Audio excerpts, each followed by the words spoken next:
We'll talk about him a little bit more down the road. I think that's going to be my future. So when you think about management, right, you could break it down into lists. And the joke I normally tell is that you ask 10 people what management means to you, you probably get 15 answers, right? You ask what 15 people what management means to you, you probably get 40 answers. The conversation won't go anywhere. But if you distill it down, fundamentally, there are about 9 things you need to do to a machine. You need to be able to deploy it, you need the lifecycle capabilities, you need to know what's going on, you need an inventory, you need configuration, state management, security, of course, is a thing, it's an increasing thing. Automation becomes a function of security itself.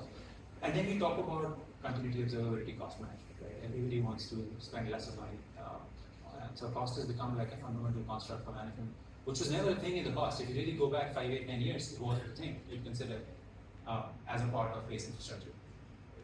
But let's dig into one aspect, right? So when we talk about continuity, back in the day, this used to be take a backup, and if things go bad, you restore from the backup. How do you know your backup works? Maybe once a year, maybe once every 2 years. If you don't forget about it, you test your backups. But that was a continuity plan, right?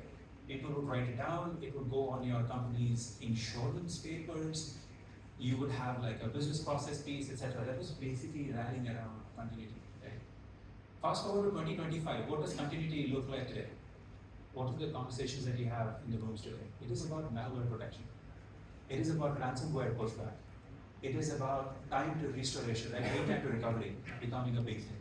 You got a petabyte of store, you're never going to recover that. If you have a petabyte store and your backup strategy has been take towers, if the system fails, it's probably time to rewrite your CV because there is going to be no job to come back to, right? That data is going to take so long to come back up, it may not even be worth for anything, right? You get a ransomware attack, you don't have a plan for it, that becomes a problem as well, right?